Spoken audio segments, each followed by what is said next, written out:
To kick off Financial Literacy Month, our panel of experts will dive into one of the most pressing issues of our time, the wealth divide, and how financial education can help bridge the gap. Thank you for joining our featured leaders from business, finance, media, and education to discuss this important topic. I'll hand it over to Devin Banerjee, Senior Managing Editor at LinkedIn News, who will be moderating our discussion. Melanie, thanks so much for being here today, for bringing this group together.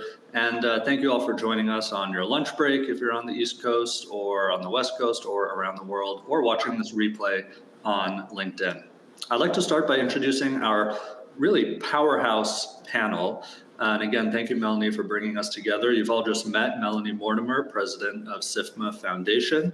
Also joining us is Lisa Hunt, Managing Director and Head of International Services at Charles Schwab. Sharon Epperson is Senior Personal Finance Correspondent at CNBC. Priscilla Sims-Brown is President and CEO of Amalgamated Bank. And Billy Hensley is CEO of the National Endowment for Financial Education, or NEFI. This is such an acute Financial Literacy Month. I think I speak for probably all of us on this panel and even in the audience that the past week or so, if the messages we've received from friends and family around the world about their personal finances and the larger financial and economic landscape, if that is any indication, this month is really one of the most acute and focused financial literacy months that I can remember. And I'm really excited to have this conversation over the next 45 minutes or so with this group about what we can do to close the financial literacy and financial education gap in this country and around the world. So I want to start by setting the scene and asking a few of our panelists, and I'll start with you, Priscilla, to answer the question, why are we in this situation where such an acute financial literacy gap is occurring?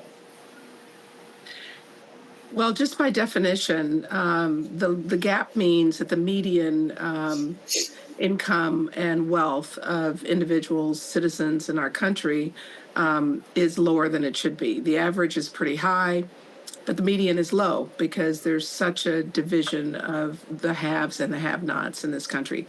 There's a myriad of reasons for that. It starts with having literacy, with having also then good income, workers being paid fairly and appropriately. It then moves on to the ability to have access to capital.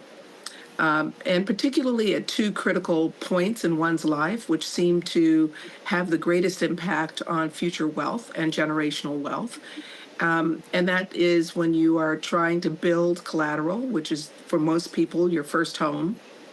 And the other time is for people who have started businesses to be able to scale those businesses by having access to capital that enables them to expand and employ people and so on.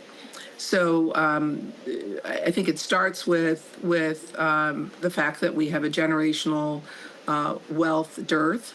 It goes then to the ability to have a decent income, to have literacy around those tools available to you, and then to have access to capital. Mm-hmm. And Sharon, you are a total expert. You spend all day thinking about this topic, writing about this topic. Why have you noticed over the course of your career as a financial journalist, why have you noticed this literacy and education gap exist?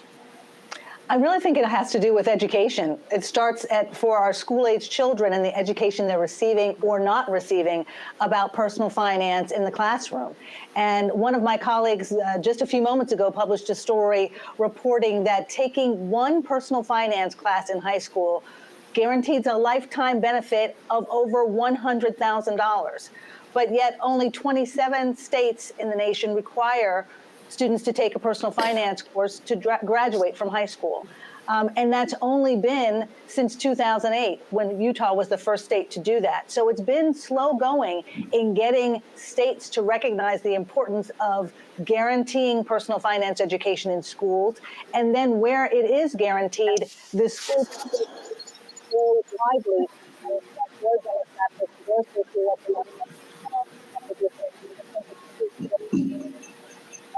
about high school that states are most focused on. There are some states like New Jersey that require middle school students to take a personal finance class, but I think it needs to start, when the child is in the womb, if not when they're right out. I used to walk around the grocery store with my son, who's now almost 23, in a front carrier, pointing out the P's and the unit price. So we understood that mama was going to get the unit price because it's cheaper than the sale price, because that's how you should shop to really get the best deal.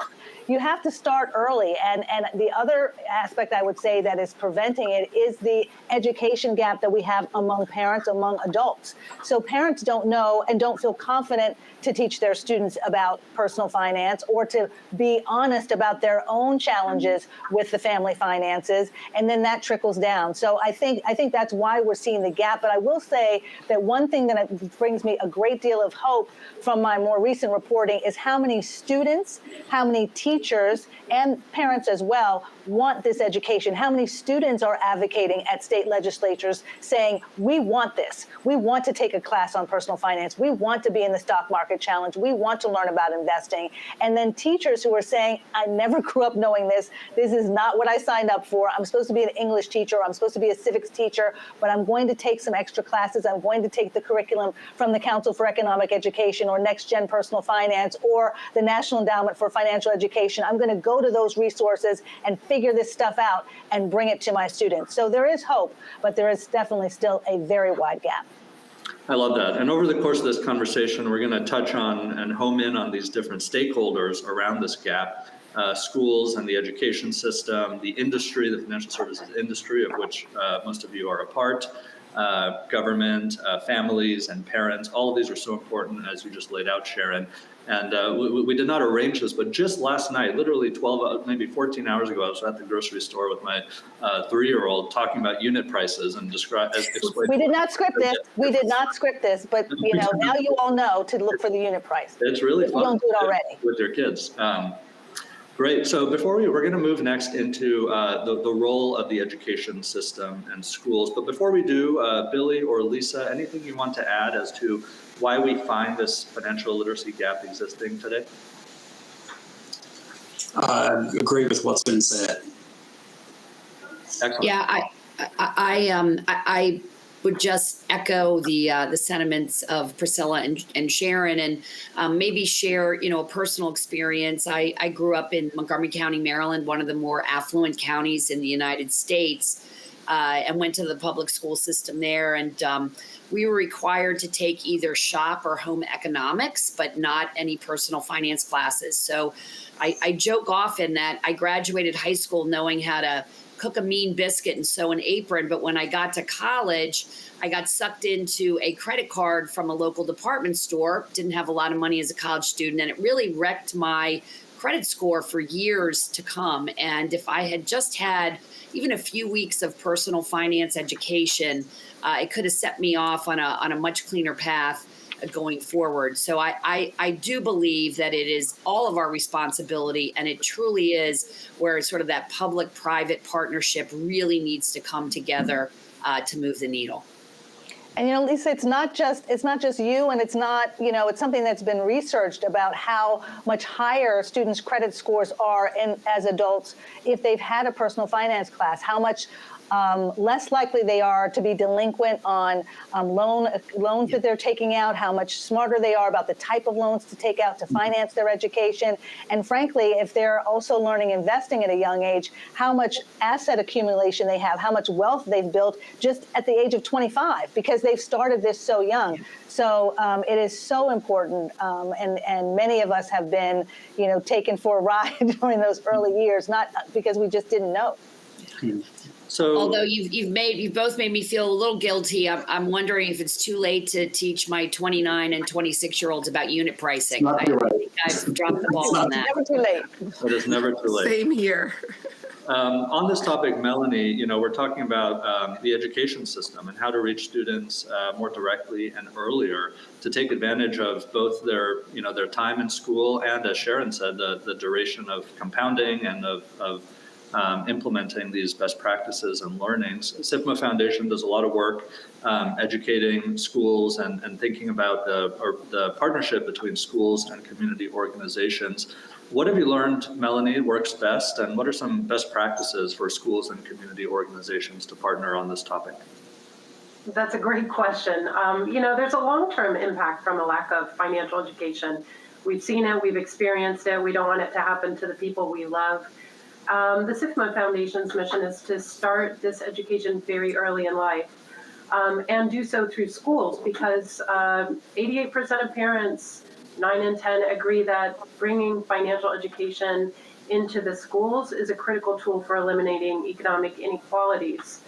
And the gap in financial skills persists and will have detrimental long-term consequences for students in under-resourced communities in particular. So financial education for every student, no matter where they live, no matter their income, is really an essential component to a healthy economy.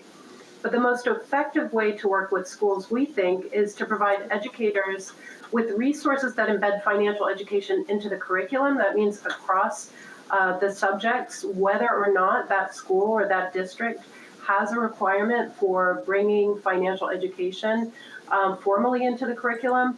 We think that if we can make that material available, correlate it to subject matter requirements, that teachers are going to be more motivated to help their students learn this essential life skill. But it also has to be non-intimidating. It has to be practical, fun, and real world, both for the teachers and then ultimately for the students, because this will break down the intimidation factor for them to become actively engaged in their financial lives. So confidence, accessibility, knowledge, these are really imperative to closing gaps and doing so through schools. The SIFMA Foundation provides these types of financial education programs that ultimately strengthen economic opportunities across communities and increase millions of individuals' awareness of and access to the benefits of the global marketplace, because our goal is to increase access to the capital markets for everyone, which ultimately can level the economic playing field, and we believe close the racial wealth gap, close gender wealth gaps, and generally create a thriving economy for this country. Billy, your organization has found such an interesting and perhaps alarming gap between, if you were to survey parents and adults as to whether schools and the education system should be incorporating, financial literacy and personal finance in the curriculum, and then compare that proportion against how many schools actually do and how many education systems actually do, there's such a large gap that still persists. What can schools and community organizations do to close that gap? Well, to your point, our data shows that this is something people want. We don't have to sell this idea of becoming financially literate and financially educated to anyone, really. The number of people who want this is, the percent ranges from 83 to 88%, depending on when you ask, time of year and so forth. But this is by and large something Americans want to see in schools. And so when we ask, should we require at least one semester of personal finance to be a standalone graduation requirement? Between 83 and 88% of Americans support that. And when you ask them, do you wish you had taken this class? That number is at 82%. And that number has actually gone up a little bit over time because people are seeing the value of this every day. Probably in particular, to the point you just made at the top of the hour, with what's going on in the world right now, and this notion of buy or sell and making the dollar last. But there is not a national strategy for financial education in the classroom. There are a lot of us that work at the national level that think about this and do advocacy work, for example, but we leave it largely to the states to determine this, and that's why you have this sort of trickling in of states that are requiring it. The data are stronger in support of how to do this well, and so that has helped inform the momentum.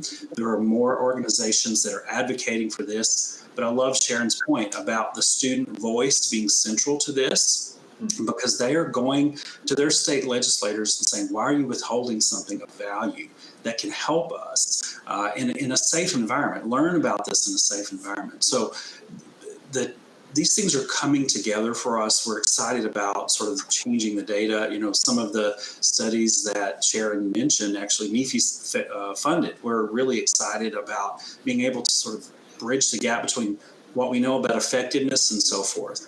And as you can build confidence in the educators themselves on this topic, so that they feel that they can bring this to the classroom in a way that well serves the student, that we're covering relevant topics, that they're relatable to the students, and we're evaluating sort of the impact of that and how we're doing and going back and tweaking and making improvements. You know, it's sort of this lifelong journey toward improvement. All of that momentum is so exciting right now in the U.S. And what we're trying to do is say, this is what happens when you do this well. These outcomes are strong. We're building a foundation for young people.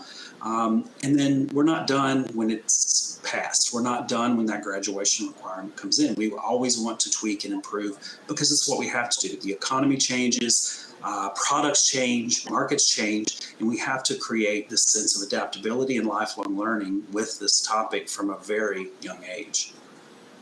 Sharon, in addition to your reporting serving the public so well, CNBC, your organization, has been a role model in how to partner with communities, especially around education.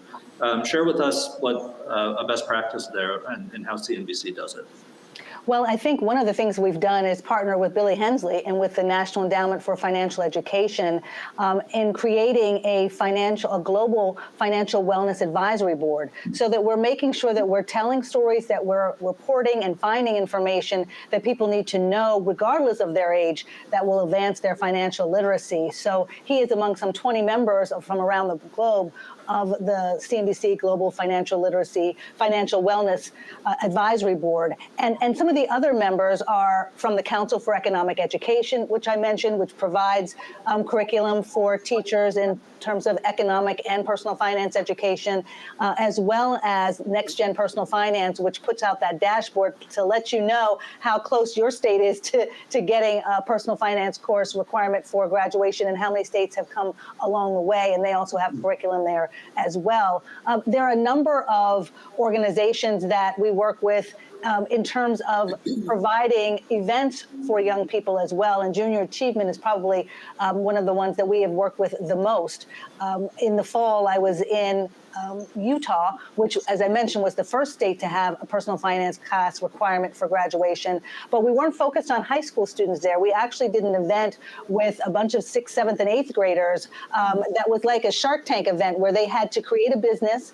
And we were at one of the business development centers in Utah for Junior Achievement. And as part of their curriculum through their school, they've been working with Junior Achievement on these ideas, whether it was an thermal insulated cup for people to use on the slopes, or it was thermal wear, for skiing or for just being outside. Just a lot of really cool projects that they'd worked in that could actually be businesses, but it was small business owners locally that were the judges, that were determining whether or not they would be the winner of this competition. And the relationship that they were able to have as young people, 11, 12, 13, 14 years old, meeting business owners. Some of these 12-year-olds already had business cards, which they presented because they're like, I can do any job and I'm ready if you need to hire someone for a job. Like, I live in New York, but thank you for your enthusiasm. They want to make it, as long as it's accessible, they are eager to learn about it. And so we've had a great time partnering with Junior Achievement on events around the country, from Nashville to Salt Lake City to here in the New York, New Jersey area. So that's been one of the ones that I've enjoyed the most. But I will say, to Billy's point, and Melanie mentioned this too, that accessibility is so key. My personal finance partner at work, Stephanie Dew, is on this call. She's a senior producer at CNBC. And we had the most amazing time in Winooski, Vermont, at a high school where Courtney Paquette, the teacher, had decided that day the students were going to build their own budget for their first apartment. They had minimum wage jobs. They had to figure out what the FICA taxes were out of that money, and then how much they had left over to furnish their apartments. Were they going to go and thrift and get from secondhand stores? Were they going to go to one of the big box stores and order online? They were comparing prices. They were deciding whether they needed a pull-out sofa bed that could serve as a bed or what. So it was fascinating to see them do that. And the last thing I'll say is, I have to do that now too. I don't know how many of you had to retool your budget, but I'm really retooling my budget in light of this climate. So it's a lifelong lesson, as has been said, and that's what we're happy to partner with organizations to do. Yeah, some really inspiring examples and best practices from the group around education. Let's shift to the role of the industry, of the financial services industry. And Lisa, Charles Schwab, of course, is a role model institution in providing products and services and offerings, to its customers and clients.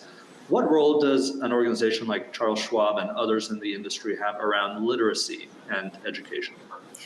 Yeah, I think we have a tremendous responsibility to really lead in this space, just given the nature of the work that we do, and frankly, our capabilities, our expertise, and our knowledge. And I think, it goes without saying that financial literacy truly has the power to change lives. And so it's almost a business imperative for us in financial services to ensure that we're doing everything we can very early on, before they become clients, before they become investors. In many ways, we are helping to build the next generation of investors by participating and doing what we can as a company. And maybe I can just share some of the examples from Schwab's perspective. We think about our clients, right? We help them very early on, all the way through into retirement and frankly, until they're not here anymore.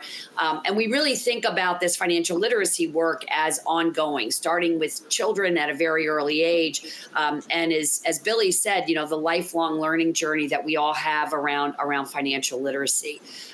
We do partner quite significantly with the SIFMA Foundation, and I'll put a plug in for all of us in financial services to participate and partner and donate to enable Melanie and her team to continue to expand the reach and the children that they touch. But we fully fund the Capitol Hill Challenge, which is delivered by the SIFMA Foundation in conjunction with all members of Congress. We work with underserved communities to really help elevate the financial literacy in those locations. We also work with a lot of other youth-centric organizations, Boys and Girls Club of America, Girls Scouts. We really work to improve and enhance the literacy badge, and the 4-H, as well as with DonorsChoose.org. And we partner with them quite significantly to really help teachers to engage in the classroom around financial literacy and making it easy. We ensure that our employees, all 33,000 of them, are fully educated and empowered to be out in the community and really help partner with schools and other community efforts to engage in financial literacy. And we provide a lot of free resources through Schwab, both on schwab.com, but probably more importantly on schwabmoneywise.com, which is really a one-stop shop to engage teens and youth in a very user-friendly and engaging way to help educate them around all those areas. And I will say that the real benefit that I've seen, and in particular in working with Melanie and the SIFMA Foundation, both with the Capitol Hill Challenge and the stock market game competition, is the giant halo that we get when these students engage around financial literacy. Oftentimes they're in families where, paycheck to paycheck living is the norm. There hasn't been a lot of attention paid to things like retirement planning, budgeting, et cetera. And these young students, middle school and high school, being educated on this engages these parents and extended family members in a way that is really meaningful and life-changing. So for all of us in the industry, if you don't have your own foundations, and even if you do, really supporting the SIFMA Foundation is a great way for all of us to engage and make a huge impact and change the social issue, one of the biggest social issues that faces our country. Absolutely. Devin, I wanted to just add, and Lisa doesn't know that I'm going to mention this, but I think it's important that the industry realizes also that it's not a one-off or a separate thing that you're doing that differs or is separate from your overall business imperative and business goals. Having covered and attended Schwab Impact many years, there is a kind of an ethos in an industry conference to make sure that the employees, the financial advisors, the vendors, that everyone is working toward a purpose of making everyone more financially secure, financially literate. And we're talking about adults mostly. But as the industry is working with their clients about, their own finances, many of them are coming to them saying, I wish they had something like this when I was growing up, or they need to have more things like this for young people. And Schwab and many other financial services companies can now say, well, our people are doing this every day. This is part of what we do. And in the marketing of what they're doing for an industry conference, it highlights the advisors that are associated with Schwab and what they're doing. And that, to me, has been very powerful as a journalist covering this, going to Schwab to talk about market moves and what people are investing in, and seeing what Schwab is doing in terms of broadening the financial education of all. So I think that's a very important strategy for many financial services companies to use, and many are already doing that. I would also just like to say that this is an area where financial services companies are not in competition. This is an area where the rising tide really does lift all boats. We have a shared goal. It's a public and private goal to ensure that people understand what's going on in the marketplace and how it affects them personally. Right now there's so much happening. First of all, let's just be honest about the polarization that's occurring in our country today. And however, there's one thing that it doesn't matter whether you are Republican or Democrat or where you are on any spectrum. This is something that matters to everyone. And the gap, excuse me, the gap that we're talking about really does hit the most vulnerable, no matter where you are. You can be in a major city, you can be in Appalachia, you could be in a really rural environment. If you aren't educated and don't know what to do today with what's going on in the marketplace, you're going to be at a disadvantage. It's going to affect not only your life, but potentially the lives of people that will follow you, generations to come. And that's why it's so critically important that financial literacy be offered. And I could talk more about what Amalgamated does, but I think it's really important that what we do as financial services firms across the board is that we open up opportunities not only for each other to do a better job, but also for all of our mutual clients and citizens generally to get the education they need at all levels. Sure, it's really important at early childhood levels, and this is why the work that SIFMA and others do is so critically important. But it's also really critical for adults today who missed out at early levels to be getting it. So adult education around literacy and what's happening in the markets and how it affects them is really what we focus on. So I do think, Devin, that people may not understand how Amalgamated Bank works and that its mandate as it was created, what it is intended to do. Yeah. And I do think it's important to kind of explain that, Priscilla, so people understand. Yeah, I would love to hear, Priscilla, how you activate, like Lisa said at Schwab, how you activate all of your employees to be present and active in their communities, like ambassadors for financial. So I'm glad you brought up employees, because that's really where it starts. Amalgamated was the first to establish a $15 minimum wage and then a $20 minimum wage. And now we scarcely have anyone under 25. It's really important in areas where we are. We're in New York, Washington, D.C., we're in San Francisco, we're in Boston. We're in a lot of places around the country as well in a more sort of virtual way with our commercial offices.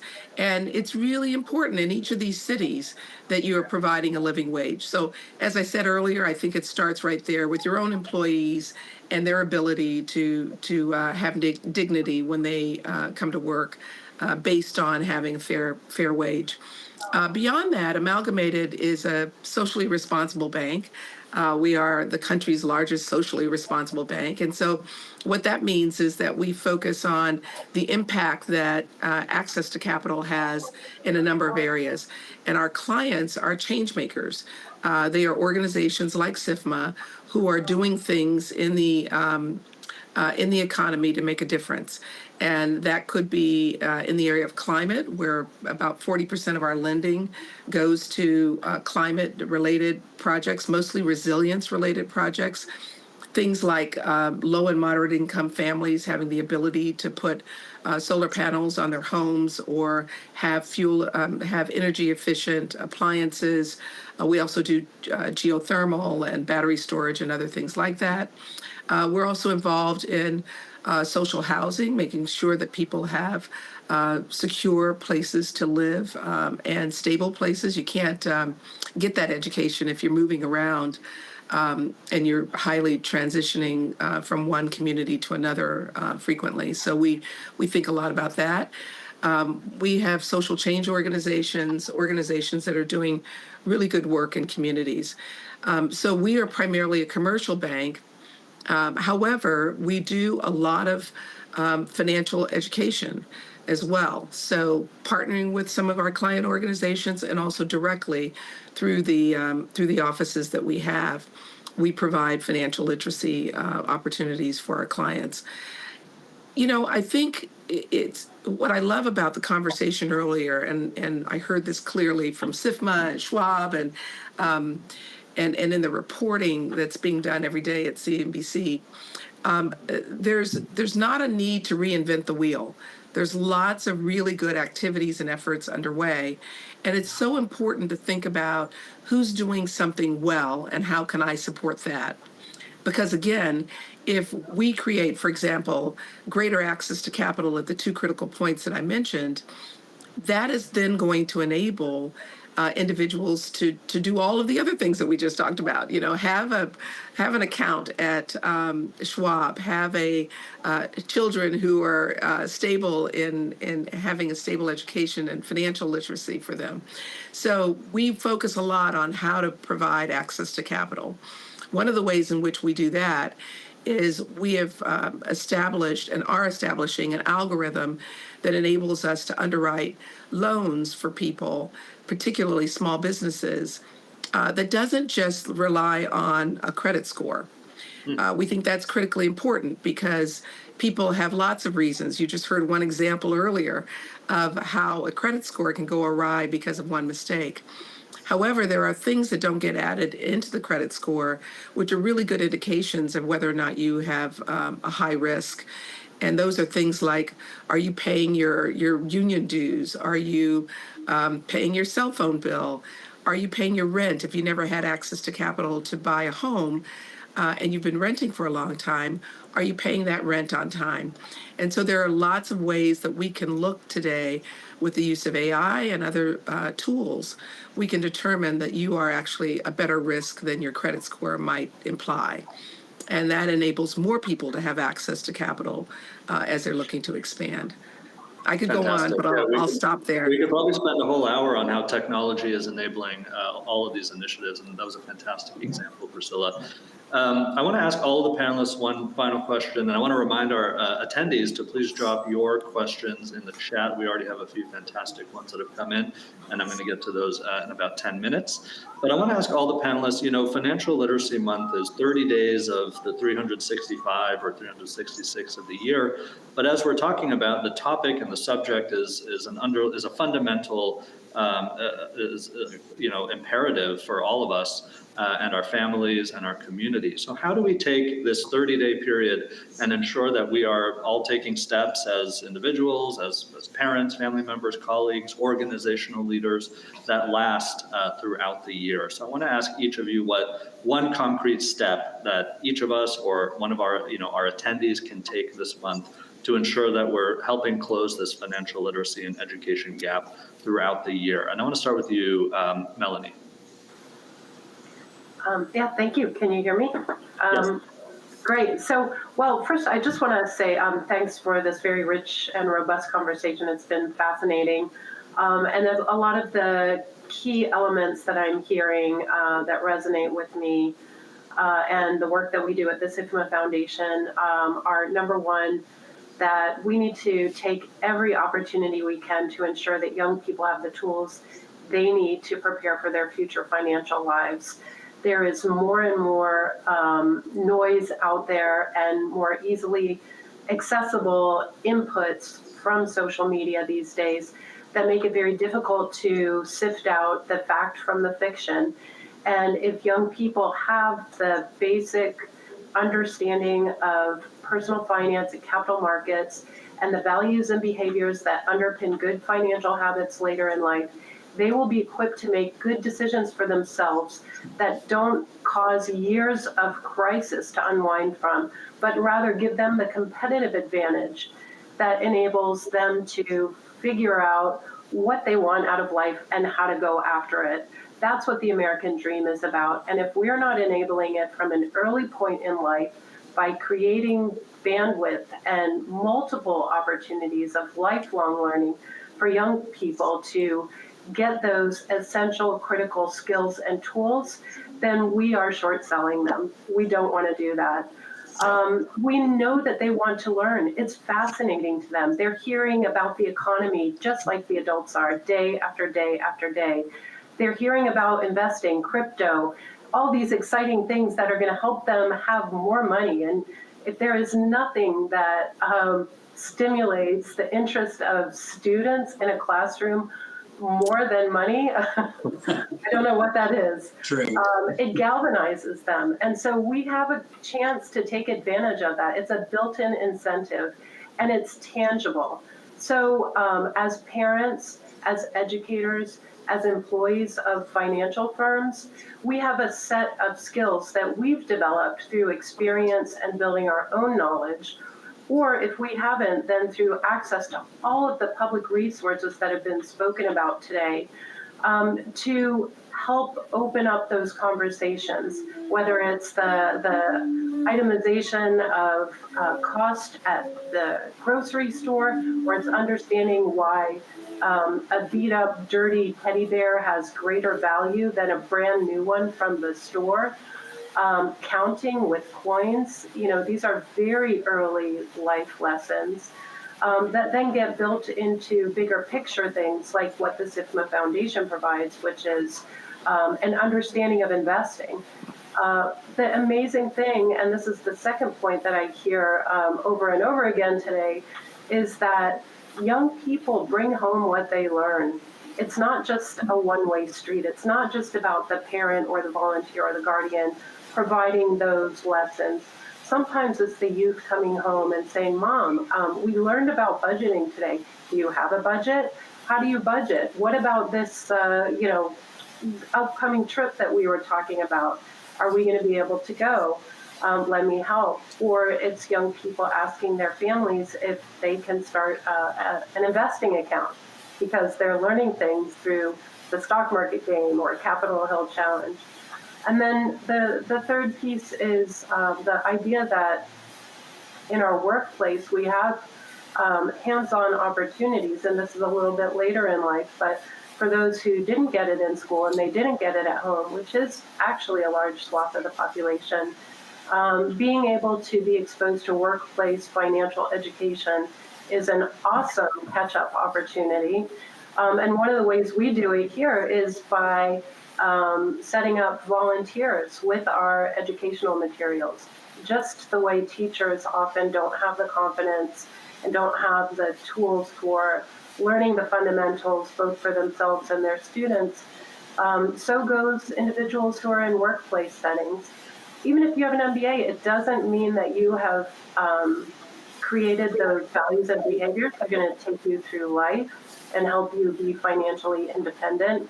So personal finance and financial education is a lifelong journey. That is our focus at the SIFMA Foundation. We have lots of tools that make learning fun and easy for that very reason, not because it's the only way to teach it, but because you have to start somewhere. Excellent. Lisa, what is one step that all of us or those in the audience can take this month to ensure that our efforts last the entire year? Sure. I think we've heard loud and clear today that financial literacy is the great equalizer, and if leveraged appropriately, has the power to really change lives, help people with wealth creation, et cetera. So, for us at Schwab, it's all about accessibility. And, Chuck founded the firm over 50 years ago to make investing accessible to every single person, not just the wealthy. And I think with respect to financial literacy, we really try to do the same. So my one challenge maybe or piece of advice is tap into some of the free resources that are available to you to create this accessibility for financial literacy. Obviously, I'm a big fan of schwabmoneywise.com, but there's others out there. And this is a great month to really start to leverage those and begin your financial literacy journey. It's not too late. Love that. Priscilla, what's one step we can all take this month? I love that too. I think that's a great idea. I would start with just understanding, and this is I'm speaking to the adults that might be listening. I would start with just understanding the impact of this very dynamic market today. What does that really mean for you? Take a look at your 401k. Take a look at any investment accounts you may have. If you don't have those things, take a look at maybe starting them. But try to understand what today's market actually means to you. How is it affecting you? And are there ways in which you could provide for yourself greater resilience in this market? So I would start with what's in front of you today. I love that, Priscilla. I have to just jump in because it's almost like you teed it up for what I wanted to say, the quick thing. Of course, for me, I'm talking and thinking, as all the panelists here are, we're talking about personal finance and thinking about it 365 days a year. But in these 30 days that we have to get people the accessibility that they need to understand what they want to do to improve their financial future and achieve financial freedom. One of the things I would recommend, in addition to bookmarking CNBC.com and the personal finance page and the Your Money page on CNBC, is to sign up for my Money 101 newsletter. I have a newsletter that's exactly what Priscilla and Lisa have been talking about. How do you break this down so it's kind of experiences that we've had or experiences that financial advisors have told us that their clients are having, and how do I make this work for me, whether it's understanding this very uncertain time in the markets, or it's trying to figure out how to just craft a budget with all these different AI tools and things that are available to us. So CNBC.com/Money101 is where you can find this free 8-part series that talks about budgeting and saving for retirement, building an estate plan, but also has monthly special editions talking about what is happening right now in our economy and investments and in terms of people dealing with their personal finances. The great thing about it, too, I haven't found many, and I know many of the financial services firms are doing this, but it's also available in Spanish. And I think it's very important that we make sure that people can get the information that they desperately want, no matter if they are able to read it in English, read it in Spanish, read it in another language, so that they can get, and that's another way we can help bridge the gap that we've been talking about. So I think Money 101 is one way that you can be on top of things 365 days a year. And these questions that are coming in, thank you, Dale from Kentucky, which has the 27th state to have that mandate for personal finance education. It's getting in the right mindset. That's something that we can also do 365 days of a year. You have to be in the right mindset to even want to think about money and managing your money responsibly. So I think that, that's something that I try to do in my newsletters too and in my reporting, realizing that people are not at ground zero. Often they're behind and they're in negative territory. How do we get them into positive territory and into success? Fantastic. And Billy, what's a tool or tip or a piece of advice for everyone this month? Very practical things here. First, go to the Jumpstart Coalition for Personal Financial Literacy website. They have a clearinghouse where you can go find age-appropriate lessons, materials, full curricula. And the reason I'm pointing you to that, teachers use that, but you can use that. But based on who's on this call, you're interested in this topic. Use those resources. Start one person at a time. Go to your library. Volunteer to teach a class. Go to your school, see what's happening in your local neighborhood school, maybe where your kids are, your grandkids, or just your neighborhood school where you went to school, and volunteer. We've talked about volunteering. Use those lessons to sort of get the wheel going, because this grassroots movement needs people at all levels, in the classroom, students, volunteers, parents, as well as policymakers, as well as national advocates like all of us who are on this call. the other piece here is use data to make your case. We spend a lot of money at Navy to try to create data points, opinion polling, and then rigorous empirical research studies that look at the benefits of this work. Use that to make your case. Passion will take you far. Data will help take you further with that. We all care about this, but use data to make the case. And then the last very practical point is understand the personal finance ecosystem, the overall well-being, and understand what financial literacy can do in relation to what also is needed. The absence of sort of consumer protections, you need to educate yourself even more so, and understand that ecosystem so you know what knowledge can do, what confidence can do, but also what else needs to happen. You have to have access to a quality job if FinEd's going to work. So you can apply all these things you're learning. Excellent. So I want to bring in actually one audience question before we wrap up, because first of all the audience questions have been fantastic, and many, I think we touched on many of those topics, and also there's so many great resources being dropped in the chat. Please go back and take a look through those. But somebody asked, how do we measure progress here? So that a year from now, if we bring this panel together, or 3 years from now, we know that we're tracking in the right direction. And I want to open that up to this panel. And Billy, you just mentioned some great data that your organization puts together. But anyone else, Melanie or Lisa or Sharon, how do we ensure that we're tracking in the right direction? There are lots of ways to track this. Here at the SIFMA Foundation, we track the actual reach that we have. We know the impact of the program. It's been measured that there is math improvement of students that go through the stock market game, as well as improvement in their core understanding of personal finance and their behaviors, or reported so, and same with the teachers. But we also count in terms of how many people are coming into our program each year. And we are now at about 720,000 youth per year, and we're looking to build towards 1 million by the end of the 2027 school year. So in a year from now, we hope that we'll be at about 850,000 youth per year, but if we're higher, then that would be fine. Sharon, you were going to say?